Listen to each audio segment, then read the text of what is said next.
Hello दोस्तों, नमस्कार। मेरे YouTube चैनल में आप लोगों का स्वागत है। आज हमारा नया चैप्टर है अधिकार। जो है पिछला चैप्टर जो था हमारा राजनीतिक सिद्धांत, वह जो है समाप्त हो चुका है। उसके 2 वीडियो आए हैं, मोस्ट इम्पोर्टेंट ढेर सारे पॉइंट्स है, आप जाके जरूर देखिएगा।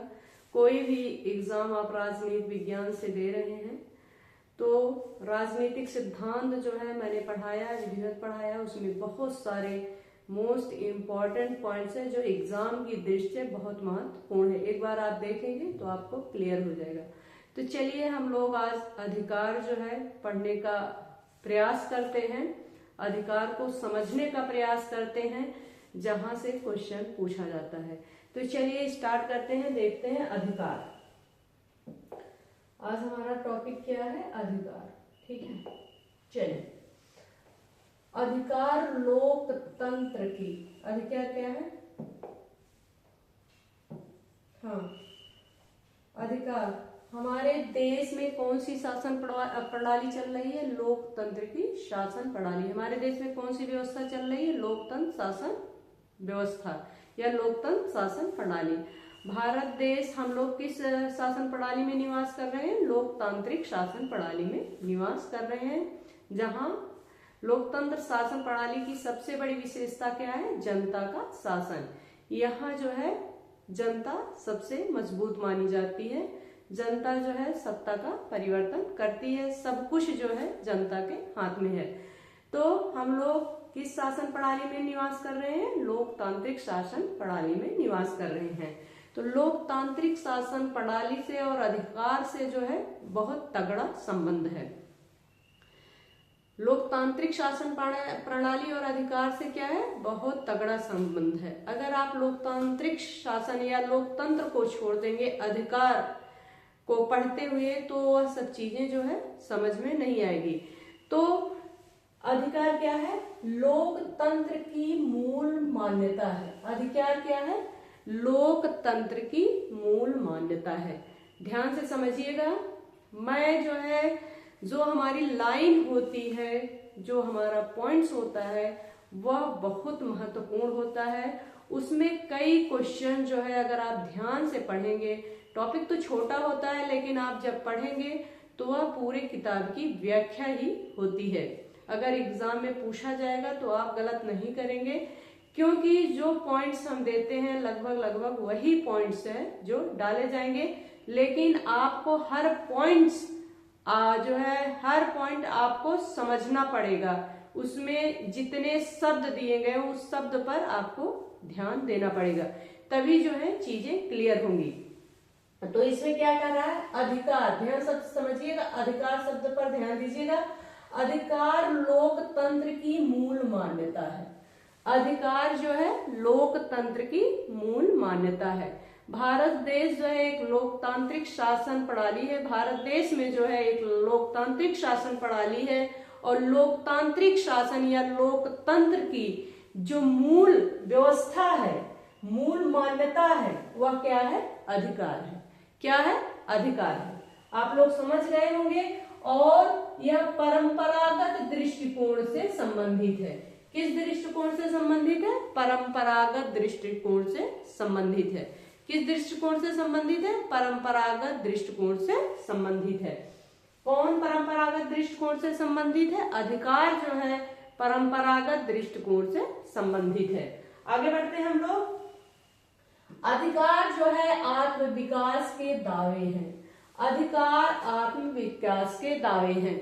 अगर आप लोकतांत्रिक शासन प्रणाली में जी रहे हैं तो भारत संविधान के माध्यम से जो है प्रत्येक व्यक्ति को 7 मौलिक अधिकार मिला है। अगर आप संविधान का अध्ययन किए होंगे तो आपको पता है कितने अधिकार मिले हैं? 7 मौलिक अधिकार मिले हुए हैं। तो अधिकार जो है आत्म विकास के दावे हैं। अगर आपको समानता का अधिकार छीन लिया जाए, स्वतंत्रता का अधिकार छीन लिया जाए, शिक्षा का अधिकार छीन लिया जाए, तो आप क्या सांस जीने का अधिकार छीन लिया जाए तो क्या आप भारत देश में जी सकेंगे? नहीं, आप सांस नहीं ले सकते हैं। तो जो अधिकार है, अधिकार आत्म विकास के, अधिकार क्या है? आत्म विकास के बिना अधिकार के आपका आत्म विकास नहीं हो सकता है। अगर यहाँ पर हम खड़े होकर पढ़ा रहे हैं, बोल रहे हैं, तब भी संविधान के माध्यम से जो है हमें यह अधिकार मिला है। इसलिए जो है हम अपनी बातों को, अपने चाहे जो क्रियाकलाप या व्यक्तिगत अधिकार जो हमारा मिला हुआ है उसके तहत जो है हम सारा काम करते हैं। तो अधिकार जो है आत्म विकास के दावे हैं जो समाज द्वारा मान्यता प्राप्त तथा राज्य द्वारा समर्थित होता है। समाज द्वारा क्या होता है? समाज द्वारा मान्यता प्राप्त और राज्य द्वारा जो है समर्थित होता है। मतलब समाज और कानून दोनों जो है इस चीज को स्वीकार करते हैं, तब हमें जो है आत्म विकास का मौका मिलता है। किसके माध्यम से? अधिकार के माध्यम से। आप लोग समझ गए होंगे। आगे बढ़ते हैं। आज के नैतिक दावे कल के अधिकार हैं। आज के ग्रीन का यह कथन है, ग्रीन महोदय ने जो है अधिकार के बारे में जो है इनका कथन है कि आज के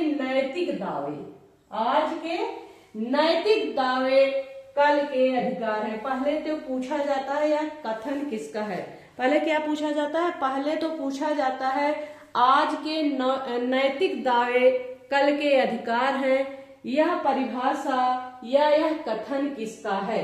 तो यह कथन किसका है? ग्रीन का है। मोस्ट इम्पॉर्टेंट है। मैं 1000 बार बोल चुकी हूँ कि वही चीज मैं अपने जो है वीडियो में डालती हूँ जो सबसे इम्पोर्टेंट होगा। आज के नैतिक दावे कल के अधिकार हैं। आज के नैतिक दावे कल के अधिकार हैं। यह कथन किसका है? ग्रीन का है। किसका कथन है? ग्रीन का कथन है। आप लोग समझ गए होंगे। आगे बढ़ते हैं। ग्रीन अधिकारों के बाह्य स्वतंत्रता के रूप में परिभाषित करता है। ग्रीन जो है अधिकारों को, क्वेश्चन पूछा जाता है, ग्रीन अधिकारों को जो है बाह्य स्वतंत्रता के रूप में जो है परिभाषित करता है। कौन सा ऐसा विचारक है जिसने जो है अधिकार को बाह्य स्वतंत्रता के रूप में परिभाषित किया है? तो कौन विचारक है? ग्रीन ऐसे विचारक हैं जिसने अधिकार को बाह्य स्वतंत्रता के रूप में परिभाषित किया है। आप लोग समझ गए होंगे। आगे बढ़ते हैं। विकास देख लेते हैं। विकास, पहला विकास, जब हम शायद पिछले वीडियो में मैंने पढ़ाया है, जब हम हाब्स का सिद्धांत पढ़ा रहे थे, लाक और रूसो का सिद्धांत पढ़ा रहे थे, तो उसमें हमने एक चीज पढ़ाया था, प्राकृतिक अधिकार। जब कोई अधिकार नहीं मिला था तो मनुष्य किस तरीके से जीता था?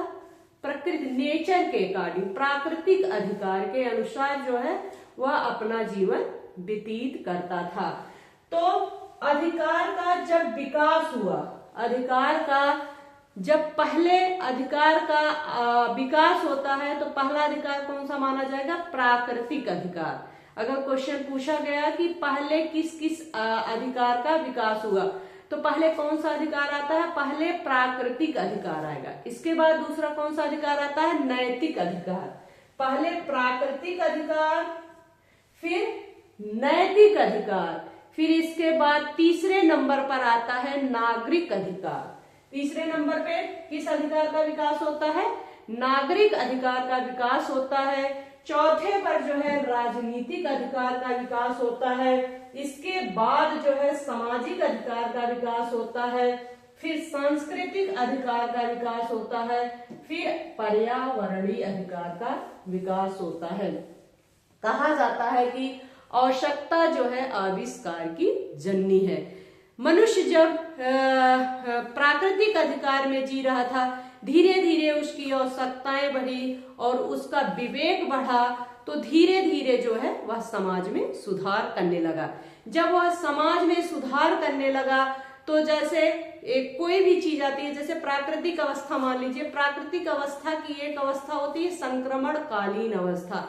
कुछ चीजें जो है छूटती हैं और कुछ चीजें जो इम्पोर्टेंट चीज होती है समाज उसको क्या करता है? ले लेता है और नई चीज के साथ जोड़ देता है, नई चीज के साथ जोड़ देता है, तो उसका क्या बन जाता है, तीसरी चीज बन जाती है। फिर इसी अनुसार धीरे धीरे धीरे धीरे चीजें और हमारा समाज जो है धीरे धीरे डेवलप हुआ। तो जो हमारे अधिकार का विकास होता है, अधिकार का विकास भी इसी तरह हुआ। किस तरीके से हुआ, पहले प्राकृतिक अधिकार आता है, प्राकृतिक अधिकार के बाद जो है नैतिक अधिकार आता है। पहले प्रकृति के अनुसार जो है मनुष्य जीना प्रारंभ किया, धीरे धीरे उसको जो है मनुष्य में बुद्धि का या विवेक का विकास होता है। जब बुद्धि और विवेक का विकास होता है तब वह क्या करता है, नैतिक चीजों, आप यहां जाओगे तो ये गलत होगा, भगवान पाप दे देंगे, ऐसा हो जाएगा, वैसे या वैसा हो जाएगा। तो इस तरीके से जो है समाज को एक रूप में ढालने का प्रयास किया गया। जब समाज को धीरे धीरे एक जो है नैतिक आदर्श के माध्यम से, मतलब ईश्वर, अगर आप ऐसा नहीं करोगे तो यह गलत होगा, अपने बड़े का अपमान या ऐसे कोई चीजें, मान लीजिए, अब व्यवहारिक रूप में बिल्कुल आप समझने का प्रयास करिएगा, क्योंकि अगर आप जो है बिल्कुल वास्तविक रूप में समझने का प्रयास नहीं करेंगे तो आप चीजों को समझ नहीं पाएंगे। आप अपने जो है एकदम रियल जीवन जो होता है उसमें चले जाइए। आप एक जब बच्चे को बड़ा करते हैं तो किस तरीके से पालते हैं, अगर बच्चा नहीं मानता है तो जो है हम लोग बोलते हैं कि वहां भूत है मत जाओ, भूत है नहीं, एक डर पैदा किया जाता है कि बच्चा इस माध्यम से कंट्रोल हो जाए। तो उसी तरीके से हमारे समाज का भी विकास हुआ। हमारा समाज जो है पहले प्राकृतिक अवस्था में जी रहा था, उसे प्राकृतिक अधिकार मिले हुए थे। धीरे धीरे जब बुद्धि का विकास होता है तब व्यक्ति को कौन सा अधिकार मिलता है, नैतिक अधिकार मिलता है। नैतिक अधिकार के बाद जो है धीरे धीरे और विकास होता है, फिर नागरिक अधिकार मिलता है।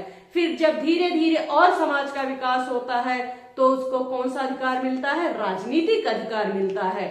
और जब धीरे धीरे और विकास हुआ समाज का तो उसे सामाजिक अधिकार मिला, और जब सामाजिक अधिकार का विकास हुआ फिर इसके बाद सांस्कृतिक अधिकार का विकास हुआ।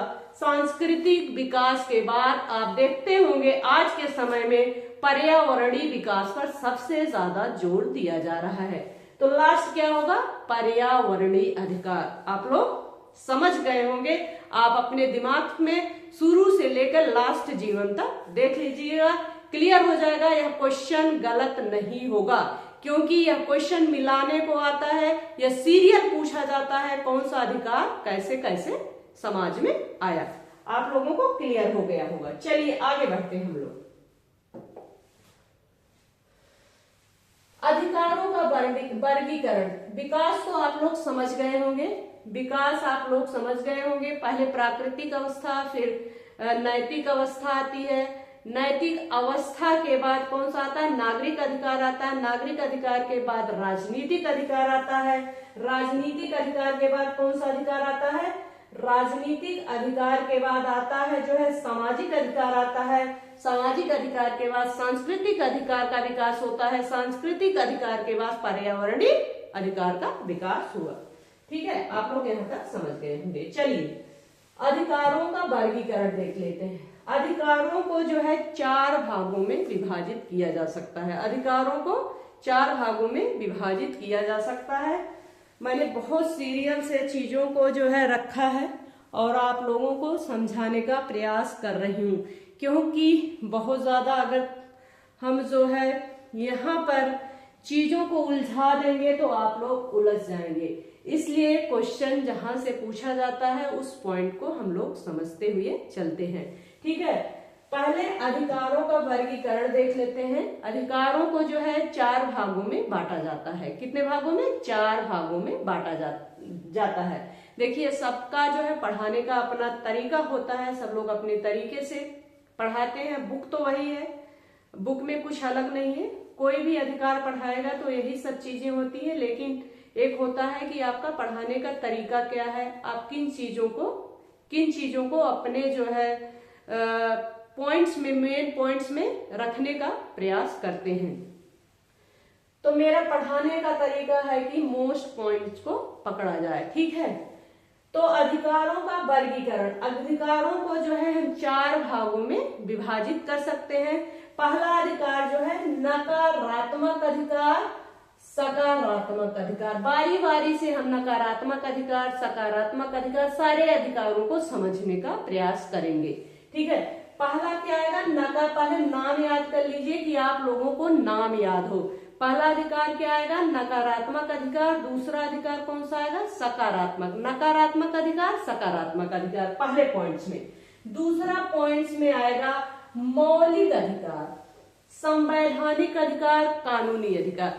तीनों चीजों को हम लोग समझेंगे कि मौलिक अधिकार और संवैधानिक अधिकार में क्या अंतर है, या संवैधानिक अधिकार या कानूनी अधिकार में क्या अंतर है। ठीक है, लेकिन दूसरा पॉइंट में हम रखे हैं, दूसरे पॉइंट में हमने रखा है मौलिक अधिकार, संवैधानिक अधिकार, कानूनी अधिकार। ठीक है, इसके बाद तीसरा जो हमारा पॉइंट्स बनता है वह नरम अधिकार, कठोर अधिकार।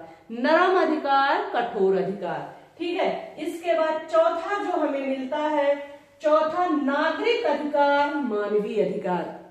बारी बारी से सारे अधिकारों को हम लोग समझेंगे कि नागरिक अधिकार क्या है, मानवीय अधिकार क्या है, या नरम अधिकार क्या है, कठोर अधिकार क्या है, या मौलिक अधिकार क्या है, संवैधानिक अधिकार क्या है, कानूनी अधिकार क्या है, नकारात्मक अधिकार क्या है, सकारात्मक अधिकार क्या है। आप लोग समझ गए होंगे कितने भागों में बांटा जाता है। अधिकारों का जो है 4 भागों में बांटा जाता है। नकारात्मक अधिकार, सकारात्मक अधिकार पहला पॉइंट है। दूसरा पॉइंट में आएगा मौलिक अधिकार, संवैधानिक अधिकार, कानूनी अधिकार। तीसरे पॉइंट में आएगा नरम अधिकार, कठोर अधिकार। चौथे पॉइंट में आएगा नागरिक अधिकार, मानवीय अधिकार। आप लोग यहाँ तक समझ गए होंगे। इसके आगे हम लोग देखते हैं। चलिए, पहला पॉइंट क्या था? नकारात्मक अधिकार या सकारात्मक अधिकार। नकारात्मक अधिकार या सकारात्मक अधिकार। चलिए हम लोग इसको समझने का प्रयास करते हैं। नकारात्मक अधिकार और सकारात्मक अधिकार को हम लोग समझने का प्रयास करते हैं। एक तरफ हमने नकारात्मक अधिकार रख दिया है, दूसरी तरफ सकारात्मक अधिकार रख दिया है। और जब हम नकारात्मक और सकारात्मक अधिकार को जोड़ते हैं तब हमें कौन सा अधिकार मिलता है, इसको भी हम लोग आगे समझने का प्रयास करेंगे। ठीक है, चलिए। नकारात्मक अधिकार, राज्य द्वारा कोई प्रतिबंध नहीं। नकारात्मक अधिकार पर जो है राज्य द्वारा कोई प्रतिबंध नहीं होता है। नकारात्मक अधिकार पर ध्यान से समझिएगा, आप लोग क्वेश्चन यही पूछा जाएगा, क्या नकारात्मक अधिकार पर राज्य द्वारा प्रतिबंध लगाया जा सकता है? तो आपका आंसर क्या होगा? नकारात्मक अधिकार पर जो है राज्य द्वारा कोई प्रतिबंध नहीं लगाया जा सकता है। ठीक है, नकारात्मक राज्य द्वारा कोई प्रतिबंध नहीं लगाया जा सकता है, जैसे विचार की स्वतंत्रता, अभिव्यक्ति की स्वतंत्रता। जैसे हमें जो है मौलिक अधिकार में, जब हम संविधान में क्या मिला है? विचार या अभिव्यक्ति की स्वतंत्रता। मतलब आप कोई भी पार्टी सत्ता में हो, उसके खिलाफ आप बोल सकते हैं, उसकी आलोचना कर सकते हैं, या आपको बोलने का पूरा अधिकार जो है संविधान ने दिया है। इस पर जो है कोई प्रतिबंध नहीं लगाया जा सकता। यह अधिकार किसके अंतर्गत आता है? नकारात्मक अधिकार के अंतर्गत आता है। आप लोग समझ गए होंगे किस अधिकार के अंतर्गत आता है? नकारात्मक अधिकार के अंतर्गत आता है। यह जो है पूंजीवादी राज्य में कानूनी और राजनैतिक, यह जो है पूंजीवादी राज्य में क्या होता है? लागू नहीं हो सकता है। पूंजीवादी राज्य में क्या होता है? लागू नहीं हो सकता है। कानूनी और राजनैतिक जो है दोनों अधिकार इनको मिले होते हैं। चलिए, सकारात्मक अधिकार। सकारात्मक अधिकार, राज्य द्वारा जो है सहायता प्राप्त, राज्य द्वारा जो सकारात्मक अधिकार होता है, सकारात्मक अधिकार के अंतर्गत क्या होता है? राज्य द्वारा जो है सहायता प्राप्त होता है। नीति निदेशक तत्व तो शायद आपने पढ़ा होगा संविधान में, तो नीति निर्देशक तत्व जो है इसी से लगभग संबंधित है। राज्य द्वारा सहायता प्राप्त जैसे शिक्षा का अधिकार, जैसे शिक्षा, स्वास्थ्य, रोजगार का अधिकार, जैसे शिक्षा, स्वास्थ्य और रोजगार का अधिकार, जैसे शिक्षा, स्वास्थ्य और रोजगार का अधिकार किसके अंतर्गत आएगा? सकारात्मक अधिकार के अंतर्गत आता है। राज्य क्या करता है? इसको बढ़ाने में सहायता करता है। कौन सा अधिकार? सकारात्मक अधिकार के अंतर्गत। समाजवादी राज्य में लागू, सॉरी यहाँ हमने क्या बोला था? पूंजीवादी राज्य में लागू होगा। किसमें? पूंजीवादी राज्य में लागू होगा, समाजवादी राज्य में यह लागू होगा। इसके अंतर्गत सामाजिक व्यवस्था और आर्थिक व्यवस्था को सुदृढ़ता मिलती है। और जब हम इस दोनों पॉइंट्स को जोड़ देते हैं, नकारात्मक और सकारात्मक अधिकार को जब हम जोड़ देते हैं तो हमें क्या मिलता है? कल्याणकारी राज्य। क्या मिलेगा? कल्याणकारी राज्य। क्या मिलेगा? कल्याणकारी राज्य या कल्याणकारी अधिकार की प्राप्ति होगी। किसी भी शासन व्यवस्था में अगर कुछ पॉइंट नकारात्मक अधिकार का रख दिया जाए और कुछ पॉइंट्स जो है सकारात्मक अधिकार का रख दिया जाए, दोनों मिला के हमें कौन सा राज्य मिलेगा? कल्याणकारी राज्य मिलेगा, जो आज सबसे बड़ा एग्जाम्पल भारत देश में है, क्योंकि इसमें नकारात्मक अधिकार को भी शामिल किया गया है और सकारात्मक अधिकार को भी शामिल किया गया है, जिससे जो है नकारात्मक अधिकार के अंतर्गत विचार और अभिव्यक्ति की स्वतंत्रता मिली है और सकारात्मक अधिकार के अंतर्गत राज्य जो है सहायता करता है क्या करने में? व्यक्ति को शिक्षित करने में, और जो है व्यक्ति को स्वास्थ्य को अच्छा बनाए रखने के लिए, और रोजगार की भी व्यवस्था सरकार करता है। तो दोनों मिला के आज भारत देश में अगर हम बोले तो कौन सी साथ कल्याणकारी क्या चल रहा है? कल्याणकारी, लोकतांत्रिक कल्याणकारी व्यवस्था भारत देश में चल रही है एग्जाम्पल के तौर पर, संविधान के अकॉर्डिंग। ठीक है, अगर यह वीडियो आप लोगों को पसंद आया होगा तो प्लीज मेरे लिए एक शेयर जरूर करिएगा। आगे हम लोग कल और समझने का प्रयास करेंगे। धन्यवाद।